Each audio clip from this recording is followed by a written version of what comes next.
শুনছেন নটার গল্প, গল্পে গল্পে জমজমাট। কি বললে? আমি মরে যাব? তাহলে তুমি খুশি হও? হ্যাঁ হ্যাঁ হ্যাঁ, তুমি মরলে আমার হাড় জুড়োয়, শুনলে আমার হাড়টা না জুড়োয়। কতবার বলতে হবে? দুয়ানা রোজগার নেই, তার আবার কত গরম দেখো না। কি বললে? আমার রোজগার নেই তো তোমাদের নামে এই টাকাগুলো? কি হয়েছে? থামলে কেন বলো বলো। কত রাজার সম্পদ একেবারে আমার নামে রেখে দিয়েছো, সেই ফিরিস্তিটা গোটাটা পাড়ার লোককে একবার শুনিয়ে আসো না। থাক, চুপ করো, দোহাই তোমার। এই জল কাদা ডিঙিয়ে এত মোট নিয়ে সবে হাট থেকে ফিরেছি, একটু রেহাই দাও। দুটো চাল ভাজা দাও, খাই, খিদে পেট ফেটে যাচ্ছে। ও ময়না, দুটো চাল ভাজা দে না রে, একটু চিবই। ও মা, চাল ভাজা? জানো না ঘরে চাল বারণ তো, কোত্থেকে ভাজবো শুনি? হায় রে কপাল, আমার সংসারে আমারই শেয়াল কুকুরের মতো দশা। আমার সংসার? কত বড় কর্তা এলেন গো!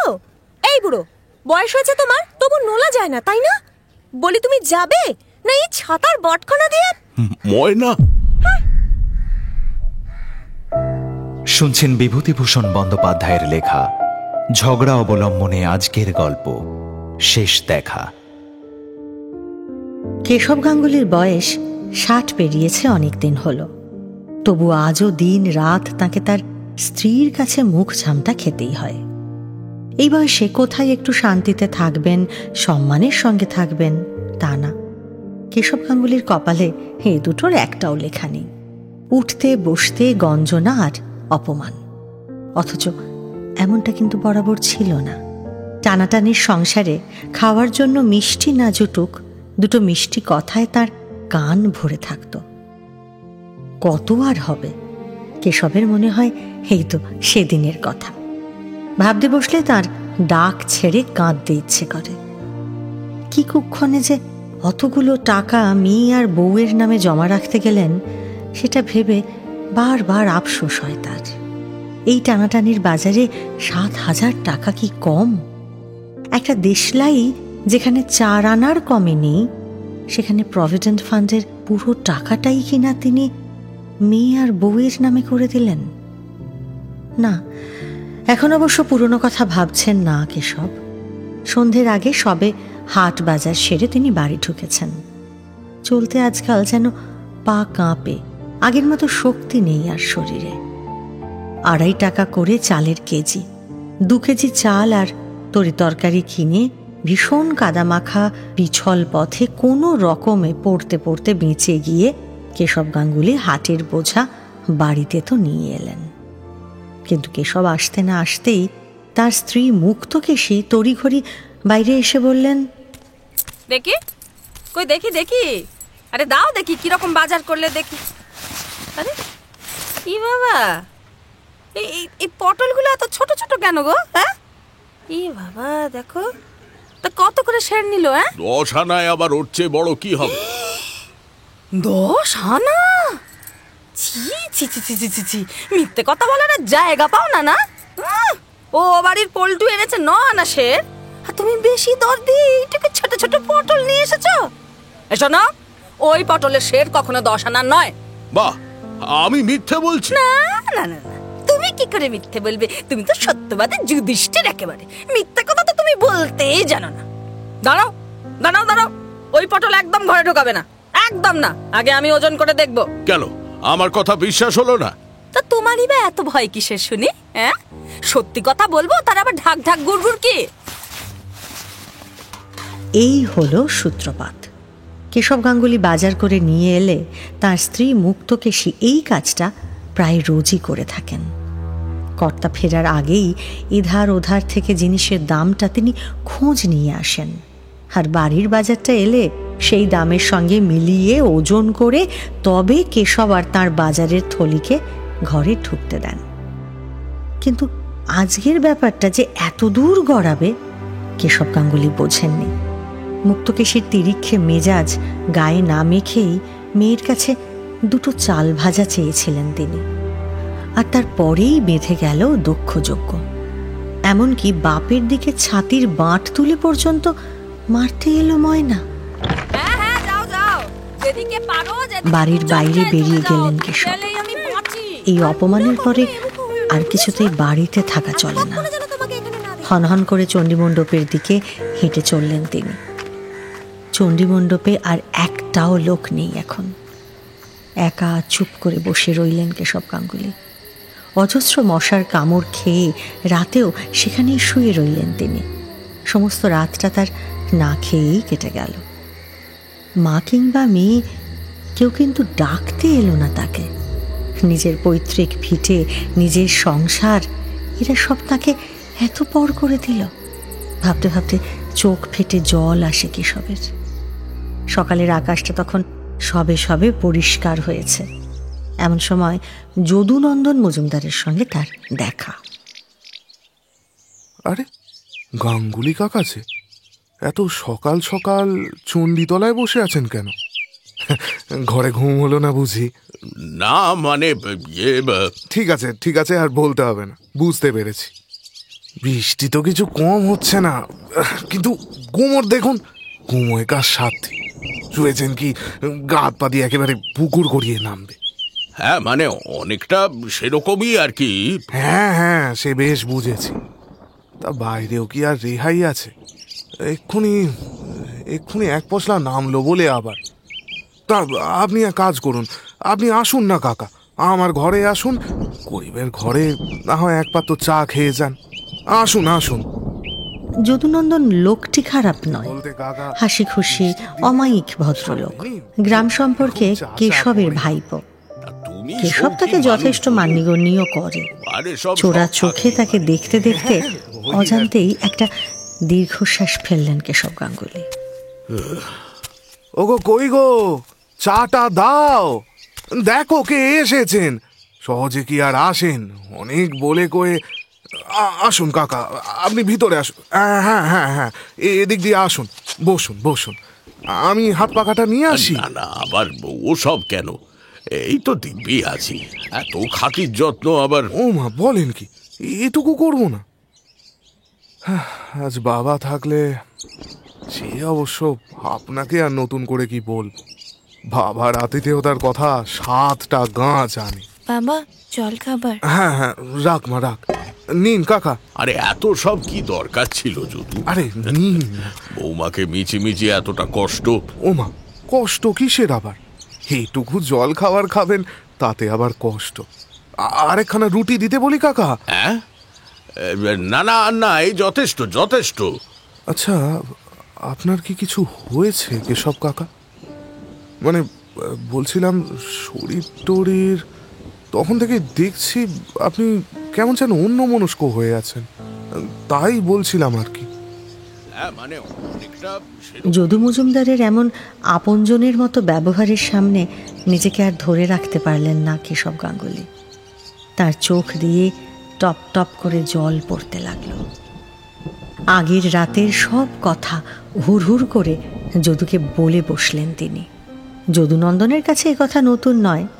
পাড়ার মেয়েদের কানাকানির মধ্যে দিয়ে কেশব গাঙ্গুলির দুরবস্থার কথা তিনি অনেকদিন শুনেছেন। তবুও বিস্ময়ের ভান করে আজ বললেন, সে কি কাকা, বলেন কি? কাল রাত্রে খাননি? না না না না, কাকিমা সত্যিই বড় অন্যায় করেছে। না মানে ছি ছি ছি ছি, আপনি এবেলা আমার বাড়ি খাবেন। বসুন কাকা, আমি আপনার বৌমাকে এক্ষুনি বলে আসছি। কই গো, শোনো, এদিকে একটা কাণ্ড হয়েছে। হলো যদুর বাড়িতে খেলে আবার কিছু হবে না তো? ওদিকে যদি কিছু, যাক, যা হবে তা হবে। আমি কি খাঁচার জন্তু নাকি যে যার ইচ্ছে মতো তেজ দেখিয়ে চলে যাবে? আমিও মানুষ, আমারও মান অপমান বোধ আছে। নিজের মনে যুক্তি এবং পাল্টা যুক্তি সাজাতে সাজাতে সে বেলাটা যদু মজুমদারের বাড়িতেই কাটিয়ে দিলেন কেশব গাঙ্গুলি। কিন্তু বিকেল পার করে গুটি গুটি যখন নিজের বাড়িতে ফিরলেন, দেখলেন জল অনেক দূর গড়িয়ে গেছে। যদু মজুমদারকে বলা তার প্রত্যেকটা কথা যদু মজুমদারের বাড়ির মেয়েদের মুখে মুখেই ছড়িয়ে গিয়ে ময়না এবং ময়নার মায়ের কাছে পর্যন্ত পৌঁছে গেছে। তাদের আর কিছু জানতে বাকি নেই। কেশব গাঙ্গুলিকে দেখেই মুক্তকেশী কোমর বেঁধে লাফিয়ে উঠলেন। আবার আবার বাড়িতে কেন? যাও যাও, দূর হও। নিন্দে বন্ধ করে যে বাড়িতে গিয়ে এক থালা ভাত খেয়ে এলে সেখানেই যাও না। যাও, দেখি না কতদিন থাকতে দেয়, দেখি একবার। কাকে কি বলেছি আমি? নেকা, আমরা জানি নে। এই তো যদুদার মেয়ে ঘাটে আজকে ব্যাখ্যান করেছে সবার কাছে। ওই বুড়ো মানুষ ওকে খেতে দেয়নি, দূর করে তাড়িয়ে দিয়েছে, মেরেছে, সে কত কথা। আমরা কিছু শুনিনি ভেবেছ? তা কেন শুনবে না? আর আমি বা কোন মিথ্যেটা বলেছি শুনি? দাওনি আমাকে তাড়িয়ে, একগাল খেতেও দাওনি তোমরা। ও মা, কত বড় মিথ্যে কথা! তোমাকে আমরা তাড়িয়েছি? হ্যাঁ, তুমি তো তেজ করে চণ্ডী মণ্ডপে গিয়ে শুয়ে রইলে, আবার পাড়ায় লাগানি ভাগানি করতে এসেছো। হ্যাঁ, তা তুমি কেন ফিরে এলে শুনি? ময়না, নতুন আবার কোন নিন্দেটা করবে সেটা দেখতে এসেছো বুঝি? তুমি মরে গেলে না আমাদের হাড় জুড়োয়, বুঝেছো? আমাদের হাড় জুড়োয়। যত বড় মুখ নয় তত বড় কথা। তাই যাব, মরেই যাব আমি, তবু তোদের ভাত খেতে আসবো না, কোনো দিন আসবো না। আমার ঘর, আমার দোর, আর আমি কিনা সেখানে অবাঞ্ছিত। যা, তোদের পরোয়া করি না আমি। এই চললাম, মরে গেলেও আর ফিরবো না। হবে না, ফিরতে হবে না। তেজ দেখে বেরোলে না, সেই তেজটা কতদিন থাকে দেখবো। কালা মুখ নিয়ে যদি একবার ফেরো, জ্বর হলে কে দেখে, কোথাকার কনবো তাও দেখবো। মুক্তকেশী কথাটা কিছু ভুল বলেননি। নৈহাটি থেকে এসে অবধি টানা ম্যালেরিয়ায় ভুগেছেন কেশব গাঙ্গুলি। শরীরটা একেবারে পড়ে গিয়েছিল, এত দুর্বল হয়েছিল যে ঠিক করে উঠে দাঁড়াতেও পারতেন না তিনি। রেলে চাকরি করতেন কেশব গাঙ্গুলি। চাকরি থেকে অবসর নিয়ে বাড়ি করেছিলেন নৈহাটিতে। কিন্তু 12-14 বছর বসে খেলে কি আর টাকা থাকে? বাড়ি তৈরির পরে প্রভিডেন্ট ফান্ডের মাত্র কটা টাকাই আর বেঁচে ছিল তার হাতে। এখনো ছোট মেয়ের বিয়ে বাকি। টাকা ফুরিয়ে গেলে খাবেন কি? অগত্যা নৈহাটির বাড়ি বিক্রি করে আজ বছর 2 হলো পৈতৃক গ্রামে তিনি বসবাস করছেন মেয়ে এবং স্ত্রীকে নিয়ে। শরিকদের সঙ্গে ঝগড়া করে 2 ঝাড় বাঁশ ও বিঘে 2 ধানের জমির ভাগ পেয়ে যা হোক একরকম চালিয়ে যাচ্ছিলেন। কিন্তু মেয়ে আর স্ত্রীর জন্যই এখন তার সংসারে বিতৃষ্ণা জন্মে গিয়েছে। মেজ মেয়ের আগেই বিয়ে দিয়েছিলেন, কিন্তু স্বামীর চরিত্র ভালো নয় বলে সে মেয়ে তাঁর কাছেই আছে বিয়ের 2 বছর পর থেকে। সব দিক থেকেই তার গোলমাল। ভেবেছিলেন ছোট মেয়েটার বিয়ে দিয়ে একরকম নির্ঝঞ্ঝাট হবেন, কিন্তু না, থাক, এই সংসারের তাকে আর দরকার নেই। রেলের বোতাম বসানো সাদা কোটখানা সঙ্গে নিয়ে হনহন করে পা চালালেন কেশব গাঙ্গুলি। এই কোটটা থাকলে আর টিকিট লাগে না তার। রাস্তায় কিছু দূর যেতেই থম হয়ে দাঁড়িয়ে পড়লেন কেশব গাঙ্গুলি। ভাবলেন, ওই যা, কয়েকটা টাকা আনা হলো না তো। অবশ্য কোত্থেকেই বা আনবো? সাকুল্যে তো 7,000-এর পুঁজি মোটে। মেয়ের নামে 4 আর বউয়ের নামে 3,000। আমারই রক্ত জল করা টাকা, কিন্তু চাইতে গেলে একটা পয়সাও কেউ দেবে? কেউ না। বিমল মুখুজ্জের কথা শুনে বাড়ি বেচার সব টাকাটা ওদের হাতে তুলে দিয়ে মোটেও ভালো করিনি। কপাল, সবই কপাল। নইলে আমারই কিনা। আরে এই তো যার জন্য এত কাণ্ড, তার কথাটাই ভুলে গেছি বেমালু। 6টা পয়সা তো এখনো পকেটে আছে। যাক বাবা। দাদু, ও দাদু, কে? ও দাদু, কি বিড়বিড় করছো গো? দিদার মুন্ডুপাত করছে নাকি? কে? আরে আমি গো, আমি পল্টু। তখন থেকে কি এত বকছো বলো দেখিনি? আপন মনে বকেই যাচ্ছ। হ্যাঁ গো, সাপ সাপান্ত করছো না তো কাউকে? আমি কি বলছি সে কথা তোকে বলতে যাব কেন রে, ডেপো ছোকরা? না মানে সব দিকটাই তো দেখে শুনে রাখা ভালো, বুঝলে কিনা? দিদার তো বয়স টয়স হয়েছে নাকি? এখন তোমার অভিশাপে যদি দুম করে কিছু একটা হয়ে যায়, তাই মানে আর কি, ওই আগে থেকে একটু সাবধান করে তোমায় দিচ্ছিলাম আর কি। তা এই ওবেলায় হন হনিয়ে চললে কোথায়? যে চুলোয় যাই, তাতে তোর কি রে? যা নিজের কাজে যা। আহা, আবার রাগ করছো কেন? আমি তো ভালোর জন্য শুতোচ্ছি তোমায় নাকি? আরে শোনোই না, দিদার সঙ্গে ঝগড়া করেছো নাকি? কেন, আর কি আমার কোনো কাজ নেই নাকি? না মানে এই সকালের দিকে যদু কাকার বউজা বলছিল, যাকে যেখানে যাচ্ছ একটু বুঝে শুনে যেও, বুঝলে তো? সবখানে তো দরকার হলে এই পল্টু শর্মাকে পাবে না। আমার কাউকে দরকার নেই, তুই যা তো এখান থেকে। মেলা ফ্যাঁচ ফ্যাঁচ করিস না। ওরে বাবা, রাগ করেছে। রাগ করে না। এই পল্টু ছেলেটা যে মুক্তকেশীর ডান হাত, সে কথা ভালোই জানেন কেশব গাঙ্গুলি। মুক্তকেশীর চর বলা যেতে পারে পল্টুকে। যেখানে যা হচ্ছে সব তার কানে গিয়ে লাগায় সে। এই ছেলেটার কাছ থেকেই হাটবাজারের দরটরগুলো শুনে নেন মুক্তকেশী। ছেলেটাকে দু চক্ষে দেখতে পারেন না কেশব।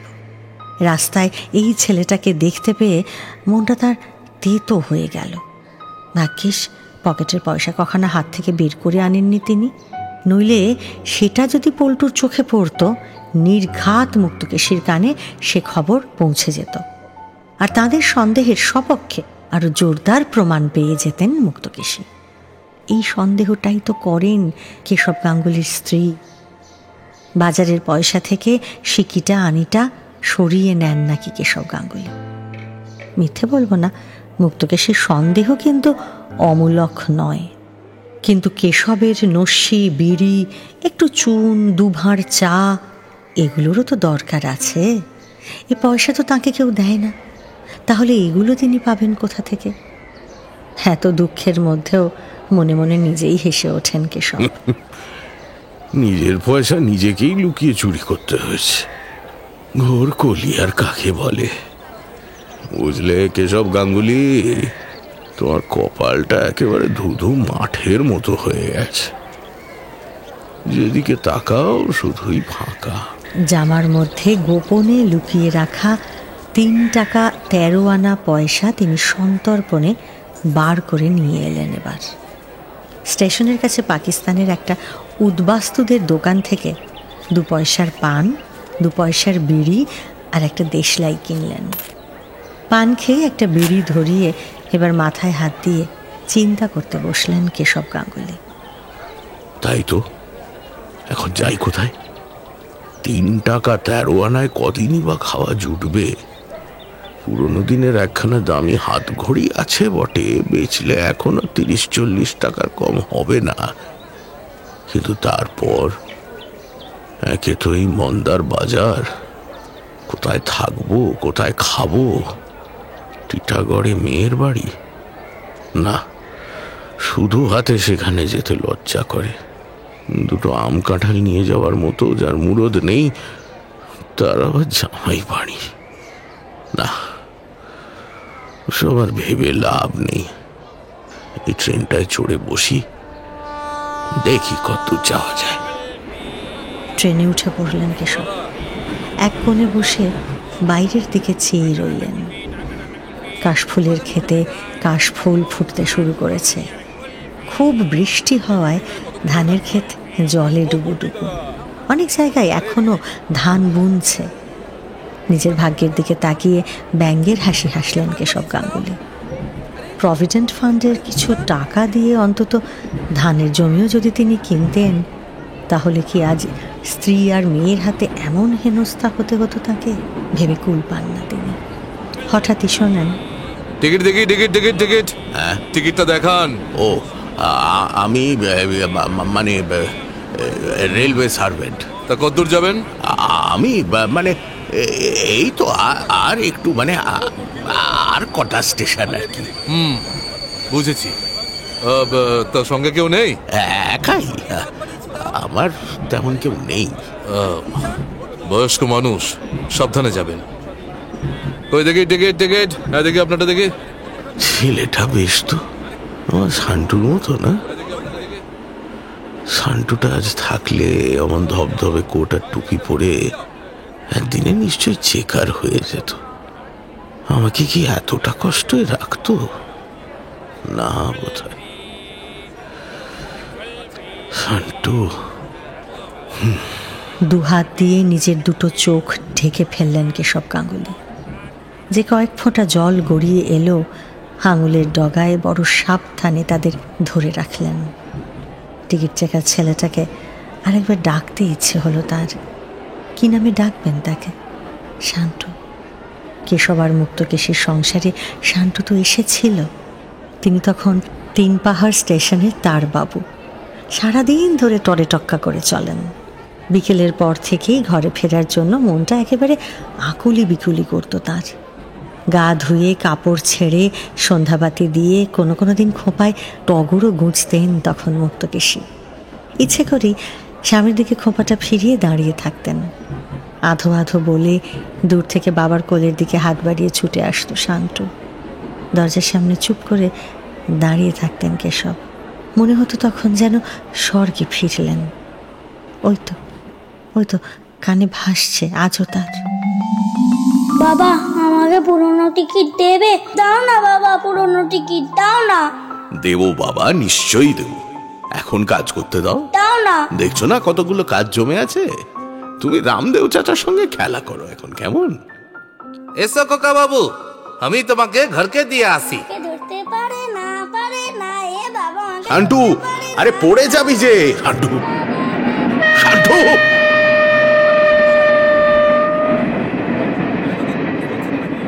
ও, ঘুমিয়ে পড়েছিলাম নাকি? বলছিলাম যে কোন স্টেশন আসছে? হ্যাঁ, স্টেশন ওই তো সামনে নৈহাটি আসছে। নৈহাটি? হ্যাঁ, নামতে হবে যে। একটু সরো না বাবা, আমাকে একটু নামতে দাও। আরে দেখে বয়স হয়েছে বলে কি চোখের মাথা খেয়েছেন নাকি? জান বাবু, কুলি লাগবে? কুলি দাও দেখে ভাই, একটা চা দাও তো। আমার মোট টোট কিছু নেই, আমারও সব লাগবে না। নৈহাটি কত কালের চেনা জায়গা তার, যেন আরেকটা জন্ম তার। স্টেশনে নেমে বিহ্বল হয়ে চারিদিকে চোখ বুলোলেন কেশব গাঙ্গুলি। কতদিন পরে এখানে এলেন তিনি। বাড়ি বেঁচে সেই শেষবার নৈহাটি থেকে তিনি সেই যে চলে গিয়েছিলেন, তারপর আরে মুখো হননি। স্টেশনের কাছে বেশ কয়েকজন পরিচিত বন্ধু ছিল তার, তারা নিশ্চয়ই এখনো আছে এখানে। আজ রাতটা তেমনই কারো বাড়িতে গিয়ে উঠবেন কিনা ভাবলেন মনে মনে, কিন্তু তার মন তাতে সায় দিল না। অথচ না গেলে এই বর্ষায় তিনি থাকবেনই বা কোথায়? ভেবেচিন্তে রমাপতির নামটাই মনে পড়ল তার। রমাপতি কুণ্ডু। রমাপতি কুণ্ডুর বড় গোলদারি দোকান ও রেস্টুরেন্ট, নাম দি কমলাপতি মডার্ন রেস্টুরেন্ট। রমাপতির বড় ছেলের নাম কমলাপতি। তার ছেলে শান্তি ওই রেস্টুরেন্টে বসে এখন, খুব বিক্রি। 4-5টা ছোকরা চা খাবার দিতে দিতে একেবারে হিমশিম খেয়ে যাচ্ছে। দোকানের দিকে একটু এগিয়ে যেতেই কেশব গাঙ্গুলিকে দেখতে পেয়েছে শান্তি। আরে কেশব দাদু যে, কতদিন পর। আসুন আসুন আসুন, বসুন বসুন। তা দেশ থেকে এলেন নাকি? খবরটা সব ভালো তো? বসুন দাদু, চা খাবেন? বাবা, তুমি যে রেলগাড়ি ছুটিয়ে চলে গেলে, কোন কথাটার উত্তর আগে দিই বলো তো? আসলে এতকাল পরে দেখা হলো তো, তাই আর কি। আপনি একটু ঠান্ডা হয়ে বসুন, আমার কথা বাদ দিন তো। আগে 1 কাপ চা খাবেন তো নাকি? চা? তা একটু এক্ষুনি বলছি। কে আছিস? ভালো করে গরম জলে কাপটাকে ধুয়ে 1 কাপ চা দে দাদুকে। দাদু, আর কি খাবেন? এটা চপ দি? না বাবা, থাক। সে কি খাবেন না? তাহলে এটা টোস্ট করে দি। না, কেশব গাঙ্গুলি জানেন এখানে কিছু খেলেই তার নগদ দাম দিতে হবে। আগেও একবার এরকম হয়েছিল। তাকে খাতির করছে ভেবে চপ, কাটলেট, ডিম যা নিয়ে আসে তাই খান। শেষে হাসি মুখে বিদায় নেবার জন্য টেবিলের কাছে যেতেই শুনলেন দাম হয়েছে 1 টাকা 13.5 আনা। তাই এবার আর সেই ভুলটা করবেন না তিনি। তা দাদু, এই অবেলায় এত দূরে এসেছেন, কোনো কাজ ছিল? কাজ মানে তা একটু। তোমার বাবা ভালো আছে তো? আর দাদু, তিনি কি বাড়িতেই আছেন? হ্যাঁ, দাদু তো আজকাল বেশিরভাগ সময় বাড়িতেই থাকেন। একবার দেখা করতে যাব, এত দূরে এসেছি যখন। নিশ্চয়, এটা আবার জিজ্ঞাসা করছেন? দাদু আপনাকে দেখে খুব খুশি হবেন। এখন হয়তো গিয়ে দেখবেন বৈঠকখানাতেই বসে আছেন। খিদেতে কেশব গাঙ্গুলির পেট তখন চুঁই চুঁই করছে, তবু 6 আনার চা ছাড়া আর একটা খাবারও দাঁতে কাটতে পারলেন না। কোনো রকমে দেহটাকে টানতে টানতে রমাপতির বাড়িতে গিয়ে হাজির হলেন কেশব গাঙ্গুলি। রমাপতি কুণ্ডু তাঁরই সমবয়সী। এককালে দুজনের মধ্যে ভারী ভাব ছিল, একজন আর একজনকে না দেখলে ঘুমোতে পারতেন না। সেসব আজ কত দিনের কথা। এখন রমাপতি কোথায় আর তিনি কোথায়, এসব কথা ভাবতে ভাবতেই রমাপতির বৈঠকখানাতে হাজির হলেন তিনি। রমাপতি তখন বৈঠকখানাতেই ছিলেন, মন দিয়ে কি একটা খাতা দেখছিলেন। সোজা তার সামনে হাজির হয়েই কেশব বললেন, কেমন আছো রমাপতি? আরে কেশব যে, কি কাণ্ড, কতদিন পরে। আরে এসো এসো ভায়া, ভেতরে এসো।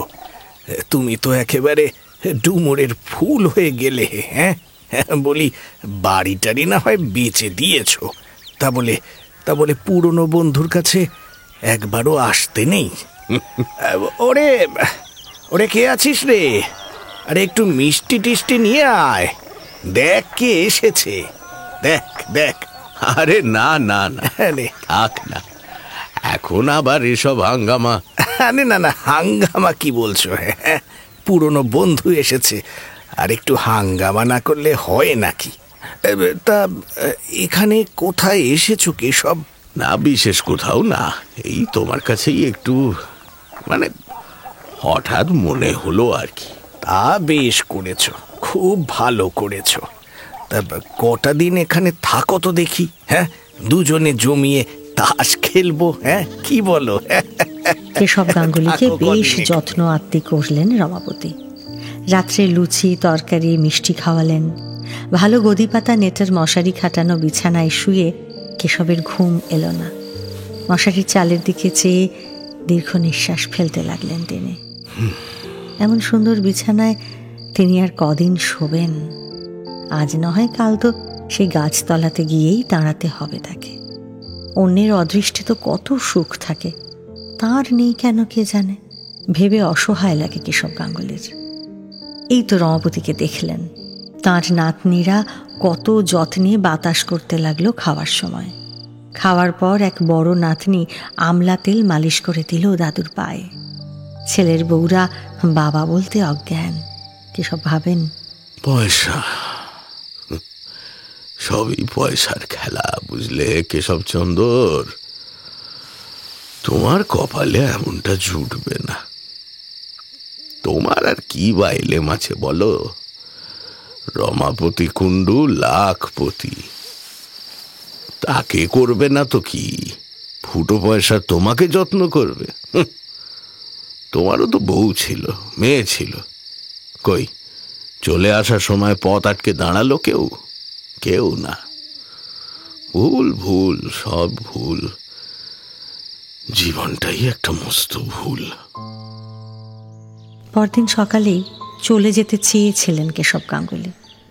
চোখের সামনে এত আদর যত্ন আর আয়েশ দেখলে তার আগামীকালটা ঝাপসা হয়ে যাবে যে। কেশবের এখন যদিও কোনো আগামী নেই, তবু আগামীকালটাকে আটকাবেন কি করে তিনি? যতদিন বেঁচে থাকবেন এই আগামীকালটাই তো আসবে তার জীবনে।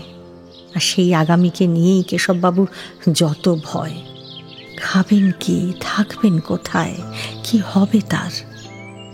কেশব গাঙ্গুলি চলে যেতে চাইলেন। অনিশ্চিতের পথে যখন যেতেই হবে তাকে, তখন আর দেরি করে কি লাভ? কিন্তু রমাপতি কুণ্ডুর ছোট নাতনি টুনি কিছুতেই তাকে যেতে দিল না। পাকা গিন্নির মতো বলে উঠল, আজ যাবে কি গো দাদু? আজ আমরা ওবেলা তালের ফুলুরি তালের ক্ষীর করব জানো। তুমি যাবো বললেই হলো, যেতে দিচ্ছে কে শুনি? কিন্তু আজ না গেলে যে বড্ড দেরি হয়ে যাবে দিদি। ইস, হোক দেরি। এক রাজ্যে লোক যেন হাপিত্তেশ করে বসে আছে, কখন তুমি আসবে, কখন তুমি আসবে। শুনে রাখো কেশব দাদু, আজ তোমার যাওয়া টাওয়া কিছুই হবে না। এই দেখো, এ তো বড় কঠিন ঠাঁই কেশব। হ্যাঁ, টুনি যখন যেতে দেবে না বলেছে, তখন কোনো মতেই তোমার যাওয়া হবে না। দিদি আমার ভয়ানক রেগে যাবে। তার চেয়ে চলো বরং ওই গঙ্গা স্নানটা সেরে আসি দুজনে মিলে। গঙ্গাহীন দেশে থাকো, এমন সুযোগ তো আর পাবে নাকি সব। চলো চলো। তা অবশ্য মন্দ বলনি। চলো তবে স্নানটা সেরেই আসি। হ্যাঁ, চলো চলো চলো। কই রে, আরে আমার তেলটা কোথায় গেল রে, দিয়ে যা। রমাপতি কুণ্ডুর সঙ্গে গঙ্গায় ডুব দিয়ে এসে টুনির গুছিয়ে দেওয়া ফলের থালাখানা নিঃশব্দে শেষ করলেন কেশব গাঙ্গুলি। দুপুরে খাওয়াটাও হলো জম্পেশ। সন্ধ্যের দিকে কাছে পিঠে এক হরিসভায় গিয়ে দু বন্ধুতে ভাগবত কথাও শুনে এলেন। রাতে বিছানায় শুয়ে শুয়ে আজ সারা দিনের সুখগুলো আবার কাঁটার মতো বিঁধতে লাগলো। সত্যি তো, মুক্তকেশী আর মেয়েদের তিনি কতটুকু যত্ন আরাম দিতে পেরেছেন। চিরকাল রেলের ঘুপচি বাসায় থেকে এসেছে তারা। এখন দেশে গিয়ে দুবেলা ধান সেদ্ধ করতে হয়, খাড়ে কেচে তবে কাপড় পরতে পারে। থোর আর এঁচোড়ের তরকারি ছাড়া মাছ মাংসের কোনো চলই নেই তাদের। পয়সা কোথায় যে আনবেন? কেশব গাঙ্গুলির চোখে জল আসে। না, এখানে তার থাকা আর চলবে না। নিজের অদৃষ্টটা বড় বেশি দাঁত নখ বার করে সামনে এসে দাঁড়াচ্ছে তার। পরদিন সকালে একেবারে যাওয়ার জন্য ধুতি জামা পরে তৈরি হয়ে রমাপতির সামনে এসে দাঁড়ালেন কেশব গাঙ্গুলি। তাহলে চললে? ওরা বলছিল আর কটা দিন যদি। না ভাই, আর না। এমনিতেই কয়েক ঘন্টার জন্য এসে 2 দিন হয়ে গেল, আর না। অনেক দেরি হয়ে গেছে, আজ আমাকে যেতেই হবে। হ্যাঁ, তা তো যাবেই, তা তো যাবেই। আসলে তুমি থাকলে দু বন্ধুতে বেশ গল্প টল্প হচ্ছিল আর কি। তা কি আর বলবো বলো? সে আর বলতে, কতদিন পরে এমন মন খুলে আড্ডা হলো, এ কি আর সহজে পাওয়া যায়? যাই হোক, আবার এসো কেশব, বুঝলে? এসো আবার। এমন হুট করেই চলে এসো না হয়। এখন তো তোমার অখণ্ড অবসর। হ্যাঁ, চাকরি বাকরি নেই, তা এখন আর ঘরে বসে থেকে কি করবে? যতদিন হাত পা আছে ঘুরে টুরে বেড়াও এদিক সেদিক। আসবো বই কি, নিশ্চয়ই আসবো। রমাপতি, বলছিলাম কি। আহা, বলোই না, অত কিন্তু কিন্তু করছো কেন? না মানে এখন এই বয়সে এসে কথাটা, তাই আর কি। এই তো অদ্ভুত ব্যাপার। এই একখানা কথা বলবে তার আবার বয়স। আরে তুমি কি বয়স গুণে কথা বলো নাকি? আমাকে একটা চাকরি জোগাড় করে দিতে পারো রমাপতি? কি বললে? চাকরি? কিরকম চাকরি? এই ধরো কারো বাড়িতে থেকে ছেলে পড়ানো কিংবা হাট বাজার করা, এই রকম। তুমি কি পাগল হলে কি সব? হ্যাঁ, আমাদের এই বয়সে কি পরের চাকরি করা চলে ভাই? হ্যাঁ, না মানে বুঝেছি। স্পষ্ট করে না বললেও চলবে। চিরটা কাল চাকরি করে এসে বাড়িতে থাকতে আর ভালো লাগছে না নিশ্চয়ই। সেই জিরে 5 ফোড়নের হিসেব, চাল আনো তেল আনো হুকুম, ওসব তো আর অভ্যেস নেই তোমার। না, এটাই অবশ্য সব নয়, আরো কিছু ব্যাপার আছে। আরে সে ব্যাপার যাই থাক, আমি বলি কি, অনেক দিন তো ওসব করলে, এখন আবার ওসবের কি দরকার? এই বয়সে পরের চাকরি না করে আরে বাড়ি বসে ভগবানের নাম করো গে। পরলোকের আখেরটাও তো গোছাতে হবে নাকি? জয় রাধা মাধব, জয় রাধা মাধব, জয় রাধা মাধব। আসি হে রমাপতি। এসো ভাই, সাবধানে যেও। কেমন? দুঃখা দুঃখা দুঃখা দুঃখা। না, এর চেয়ে আর বেশি কিছু বলতে পারলেন না কেশব গাঙ্গুলি। তার সম্পর্কে যে ভুলটা রমাপতি ভাবছেন, সেই ভুল তিনি ভাঙাতে চান না। লাখপতি বন্ধুর বাড়িতে শুয়ে নিজের ভাগ্যটাকেই বড় কুৎসিত দেখতে লাগছিল তাঁর নিজেরই। সেই কুৎসিত দৃশ্যটা তাই আর বন্ধুকে দেখাতে চান না কেশব। একটা চাকরি পাওয়ার জন্যই এখানে এসেছিলেন তিনি, কিন্তু না, চাকরির দরকারটা বলে উঠতে পারলেন না বন্ধুকে। বন্ধুর বাড়ি থেকে বেরিয়ে গঙ্গার দিকে চললেন তিনি। এদিকটা বড় নির্জন, বেশি লোকজনের আনাগোনাও নেই। সেখানে চুপ করে বসে অনেকক্ষণ ধরে আকাশ পাতাল ভাবতে লাগলেন কেশব গাঙ্গুলি। জগতে কেউ কাউকে ক্ষমা করে না। মুক্তকেশীর ওপর হয়তো কোনো সময় অন্যায় কিছু তিনি করে থাকবেন, তা ওরা কখনো ভুলবে না। প্রতিশোধ নেবার সময় এলেই প্রতিশোধ নেবে। এই কি জগতের নিয়ম? এই জগতে কেউ কি ভালোবাসার নেই? বিচার করবার আর দণ্ড দেবার জন্যই কি সকলে আছে শুধু? বেলা দুপুর গড়ালো।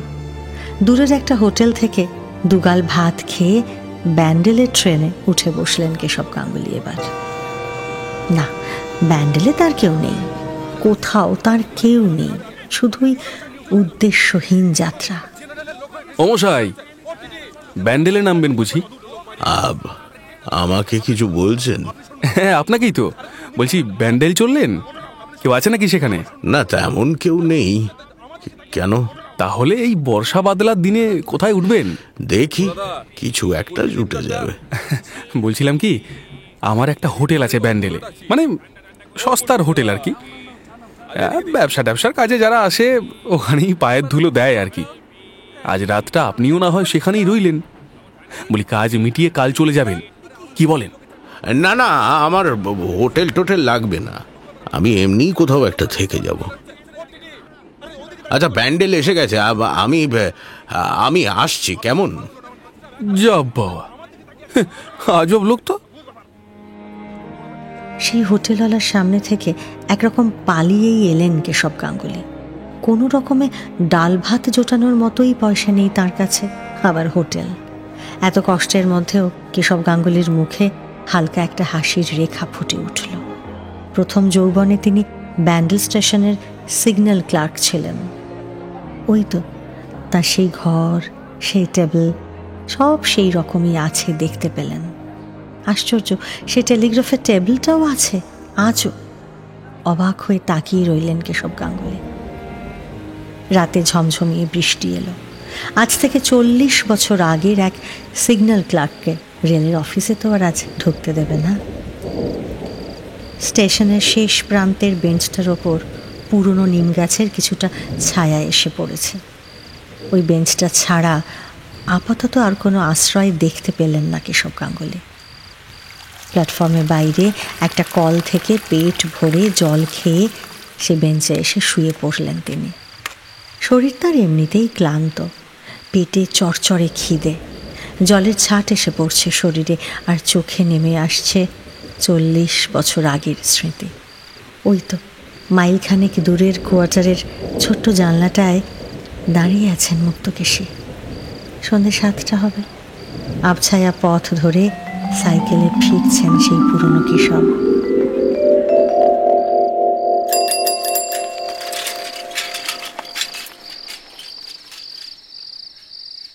সত্যি মুক্ত, তোমাকে দেখে ঘড়ি মিলিয়ে নেওয়া যায়, 1 সেকেন্ডও এদিক ওদিক হওয়ার জো নেই। আমাকে জানলায় দেখতে পেলে তোমার বুঝি ভালো লাগে না? না, যাও, কাল থেকে তবে আর থাকবোই না। আহা, তাই বলেছি নাকি? তুমি না থাকলে রাস্তাটা কি করে আলো হবে শুনি? যা, কথা শোনো একবার। লোকে শুনলে কি ভাববে বলো তো? তোমার না সবেতে বাড়াবাড়ি। কি আবার ভাববে? নিজের বউয়ের আলো দেখে মুগ্ধ হয়েছি, অপরের বউকে তো বলিনি। থাক থাক থাক, হাসাহাসি অনেক হয়েছে। এখন তাড়াতাড়ি এসো তো দেখি, হাত মুখ ধুয়ে তাড়াতাড়ি খাবে এসো। এই আজকে তোমার জন্য গরম গরম ডাল পুরি বানিয়েছি। তাই নাকি? চলো চলো। খোকা খেয়েছে? কখন? খোকাকে খেতে না দিলে উপায় আছে? তোমার ছেলে কেঁদে কেটে একেবারে একসা করবে না। একটানা বৃষ্টি পড়েই যাচ্ছে, ধরার আর নাম নেই। প্ল্যাটফর্মে গা ঘেঁষে রেলের অফিস থেকে ছাতা মাথায় একটা ছায়া শরীর কেশব গাঙ্গুলির বেঞ্চের সামনে এসে দাঁড়ালো। ঝাপসা অন্ধকারে মুখখানা ভালো করে ঠাহর করতে পারলেন না তিনি। হাতের টর্চটা এবার ছেলেটি জ্বালল। চোখের ওপর তীব্র আলো এসে পড়তেই ধর্মর করে উঠে বসলেন কেশব গাঙ্গুলি। কে কে কে আপনি কে? এখানে এই বৃষ্টিতে একলা? আরে গাঙ্গুলি মশাই না? হ্যাঁ, কিন্তু তোমাকে মানে আপনাকে তো ঠিক। আরে আমাকে আর আপনি বলে খাতির করতে হবে না। ভুলে গেলেন নাকি? আমি শিবু। আরে চেকার শিবু। ও শিবু, শিবু। এখানে আসলে কোয়ার্টারে ফিরতে পারিনি, অফিসেই থেকে গেছি আর কি। উফ, যা বৃষ্টি! সাইকেলে গেলে পুরো চান করে যাব। তা আপনি এই ঝড় জলের মধ্যে প্ল্যাটফর্মে শুয়ে আছেন কেন? ওই সামনের দোকানের ছেলেটা গিয়ে বলল স্টেশনে কে একজন শুয়ে আছে একা একা, এবার নড়াচড়াও করছে না। আরে ছেলেটা তো একেবারে ভয় পেয়ে গেছে, ভেবেছে বুঝি উড়ে গেছি। না, মরণ আমার নেই শিবু, চিন্তা করো না। যাও, তুমি ঘরে যাও। বাহ বাহ বাহ বাহ বাহ বাহ! আপনাকে এখানে ফেলে আমি নাকি ঘরে যাব? আসুন, আমার সঙ্গে আসুন। কোথা থেকে এলেন বলুন তো? বাড়ি থেকে? আপনারা এখানেই বা শুয়ে আছেন কেন? সংসারে বাড়তি হয়ে থাকা মানুষের আর কি বা করার আছে শিবু? বুঝেছি। বৌদির সঙ্গে ঝগড়া করে নিশ্চয়ই বেরিয়ে এসেছেন। ভাগ্যিস দেখা হলো। আসুন আসুন, এই যে এইটা আমার ঘর। এই যে 40 বছর আগের ছেড়ে যাওয়া রেলের স্টাফ রুমে আবারও ভাত খেতে বসলেন কেশব গাঙ্গুলি। আসুন। পিয়ন ছেলেটা শুধু শিবুর মতোই রান্না করে দিয়েছে। সেই খাবারটুকুই ভাগ করে দুটো থালায় বেড়ে নিয়ে এলো শিবু। চোখ ঝাপসা হয়ে এসেছে অনেকক্ষণ। বাইরের বৃষ্টিটা বুঝি চোখেও নেমেছে এবার। হাতড়ে হাতড়ে ভাতে হাত ডোবালেন কেশব গাঙ্গুলি। আগুনের মতো খিদেটা দীর্ঘশ্বাস হয়ে বুক ঠেলে বেরিয়ে এলো তার। বেশ একটু অবাক হলেও আর কোনো কথা জিজ্ঞাসা করল না শিবু। পরদিন রেলের কাজে বেরোতে হবে শিবুকে। বলল, গাঙ্গুলি মশাই চলুন না, আপনিও ঘুরে আসবেন। চলুন, এখানে রেখে গেলে আবার কোথায় চলে যাবেন ঠিক নেই। তার চেয়ে চলুন, আমার সঙ্গে চলুন। বেশ, তাই চলো। পুরনো স্টেশনগুলো কতদিন দেখি না। সাহেবগঞ্জ মুখ এক্সপ্রেস ট্রেনে কেশব গাঙ্গুলিকে নিয়ে উঠে বসল শিবু। কতদিন সাহেবগঞ্জে যাননি তিনি। সাহেবগঞ্জ মানেই 3 পাহাড়। শান্টু সেখানে খেলে বেড়াতো। রামদেও কুলি কিছুতেই তাকে ধরে বেঁধে ঘরে ঢোকাতে পারত না। সারাদিন তার টই টই রই রই। এই পড়ে গিয়ে মাথা ফাটলো তো পরক্ষণেই হাত পা ছড়ে ফিরে এলো। টলমলো পায়ে গাছে উঠতে যায় সে। চোখের আড়াল হলেই পুকুর পাড়ে ব্যাঙ ধরতে ছোটে। আর বাবাকে একবার সামনে দেখলে তো রক্ষে নেই। কোলে করে গোটা গাঁ এবার ঘুরে বেড়াও, ব্যান্ডেল আর 3 পাহাড়। কেশব গাঙ্গুলির জীবনে এই দুটো যেন স্বর্গ। এই 2 স্বর্গের 2টি অমর কাহিনী তার বুকে লেখা রয়েছে। সেই 3 পাহাড়ে যাচ্ছে শিবু। কতদিন পর জীবনটা আবার যেন সেই শুরুর বিন্দুটায় ফিরে যাচ্ছে তার। শিবু ডাকে, গাঙ্গুলি মশাই, ও গাঙ্গুলি মশাই। হ্যাঁ, কি হলো? শরীর খারাপ নাকি? হ্যাঁ, না না, আমার কিছু হয়নি, কিচ্ছু হয়নি। আরে অমন গুটি সুটি হয়ে শুয়ে আছেন কেন? একটু চা খাবেন? না না, থাক থাক। আচ্ছা, এটা কোন স্টেশন এলো শিবু? 3 পাহাড় পৌঁছতে আর কতক্ষণ? তা তো প্রায় রাত হয়ে যাবে। আসলে লাইনে একটা সমস্যা রয়েছে, তাই একটু সময় লাগবে। আচ্ছা, আপনি কিছু খাবেন? না, ইচ্ছে করছে না। আমি ঠিক আছি শিবু, ভেবো না। আচ্ছা। শিবু চলে যায়। জানলার ধারে উঠে বসেন কেশব গাঙ্গুলি। ট্রেনটা এবার মোটামুটি গতি নিয়েছে। একে একে সাঁইথিয়া পাকুড় পেরিয়ে গেলেই ভেতর থেকে ছটফট করে উঠলেন কেশব গাঙ্গুলি। কিছুতেই আর বসে থাকতে পারলেন না। তিন পাহাড়ের স্টেশন মাস্টারের কাছ থেকে শিবুর কিছু একটা নেওয়ার আছে, কথাটা তিনি আগেই শুনেছেন। আর তার নিজের, তার কিছু নেওয়ার নেই। তন্ন তন্ন করে ভাবতে থাকেন কেশব গাঙ্গুলি। তার জীবনের সর্বস্ব যে সেই তিন পাহাড়েই পড়ে আছে এখনো, তাকে তিনি নিয়ে আসবেন না। দূর থেকে ভেসে আসে একটা গলা। দুটো কান চাপা দিয়ে দাঁড়িয়ে রইলেন কেশব গাঙ্গুলি। আর শুনতে পাচ্ছেন না তিনি। বৃষ্টিটা আবার এসেছে, অন্ধকারটাও চেপে বসেছে বাইরে ভেতরে। ঝাঁকুনি দিয়ে ট্রেন থামল। তিন পাহাড়, ওই তো শিবু নেমেছে। কার সঙ্গে যেন কথা বলতে বলতে প্ল্যাটফর্ম ধরে হেঁটে যাচ্ছে সে। আর বসে থাকতে পারলেন না কেশব গাঙ্গুলি। যতটা সম্ভব বৃষ্টির আড়ালে নিজেকে ঢাকা দিয়ে তিন পাহাড় স্টেশনে নেমে পড়লেন তিনিও। রাতের অন্ধকারে কেউ তাকে দেখতেও পেল না। প্ল্যাটফর্মের পশ্চিম দিকের সেই ঘোড়া নিম গাছটার দিকে ঊর্ধ্বশ্বাসে ছুটে গেলেন তিনি। ওই গাছটার ডালেই তো ঝুলে থাকতো তার শান্তু। গাছটার নিচে বসে পড়ে আকুল হয়ে ডাকতে লাগলেন তিনি, শান্তু, শান্তু, এই তো আমি চলে এসেছি শান্তু। আয় বাবা, আয় আয় আমার কাছে আয়। রামদেব তোকে আর ধরবে না। আয় শান্তু, শান্তু।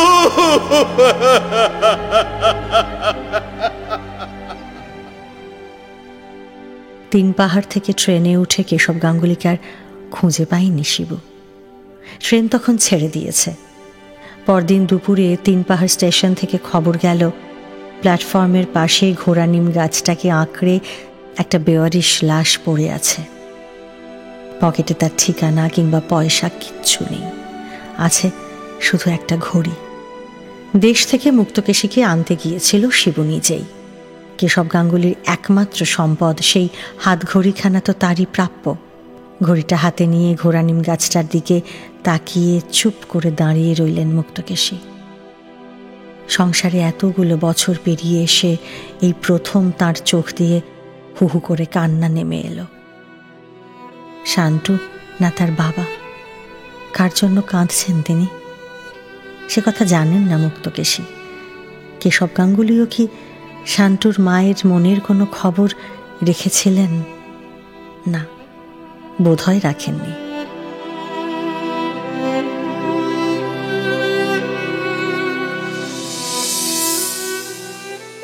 শুনলেন বিভূতিভূষণ বন্দ্যোপাধ্যায়ের লেখা ঝগড়া অবলম্বনে আজকের গল্প শেষ দেখা। আজকের প্রশ্ন, কেশবের ছেলের নাম কি?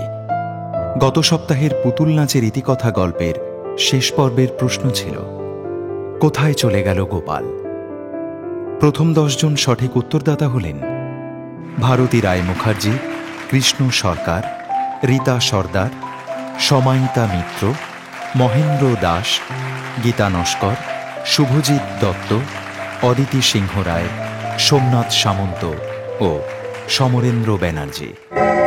9টার গল্প, গল্পে গল্পে জমজমাট। আমাদের এই চ্যানেলটি শেয়ার ও সাবস্ক্রাইব করুন।